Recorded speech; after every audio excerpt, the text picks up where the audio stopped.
নমস্কার, আমি পৃথা আর আপনারা দেখছেন এসএসপি ইনফোম্যাক্স।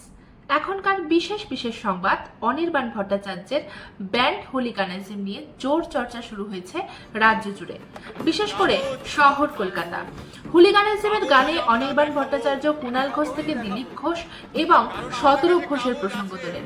মজার ছলে 3 রাজনৈতিক নেতার কথা তোলেন, যা শুনে তৃণমূল কংগ্রেসের মুখপাত্র কুণাল ঘোষ জানান তিনি এসব মজা নিতে পারেন, তবে শতরূপ কিংবা দিলীপ ঘোষের তরফে এ বিষয়ে এখনো কোনো মন্তব্য করা হয়নি। এদিকে অনির্বাণ ভট্টাচার্যের গানে সনাতন কিংবা সনাতন ভারত নিয়ে যে কথা বলা হয়েছে তার প্রতিবাদ করেন রুদ্রনীল ঘোষ। অনির্বাণ ভট্টাচার্যের কথা বলতে গিয়ে রুদ্রনীল জানান, পৃথিবীর চূড়ান্ত মূর্খ ব্যক্তিও জানেন সনাতন ধর্ম পৃথিবীর আদিতম ধর্ম বা জীবন চর্চা। আমরা চোখ রাখবো আরো একটি খবরের দিকে। এদিকে বাণিজ্য শুল্ক নিয়ে আমেরিকার সঙ্গে টানাপোড়েনের জেরে দ্বিপাক্ষিক সম্পর্ক তলানিতে এসে ঠেকেছে।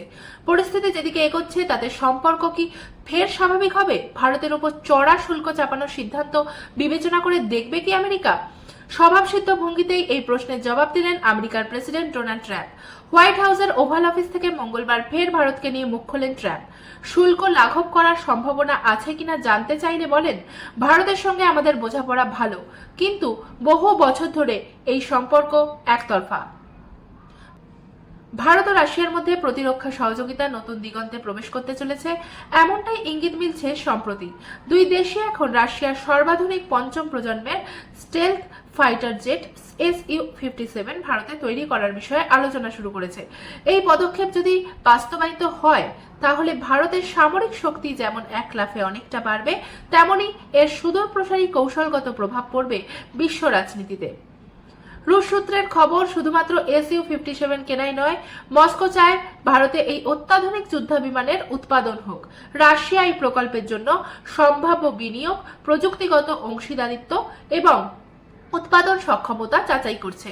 এর জন্য প্রাথমিক অংশীদার হিসাবে হিন্দুস্তান অ্যারোনটিক্স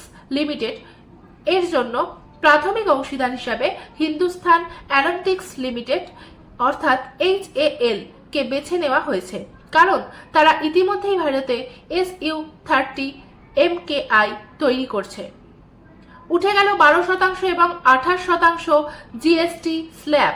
28% থেকে বাড়তি তামাকজাত দ্রব্যতে 40% জিএসটি করা হলো। জিএসটি নিয়ে কাউন্সিলের বৈঠকে বড় সিদ্ধান্ত, 22 সেপ্টেম্বর থেকে নতুন জিএসটি আর কার্যকর হবে।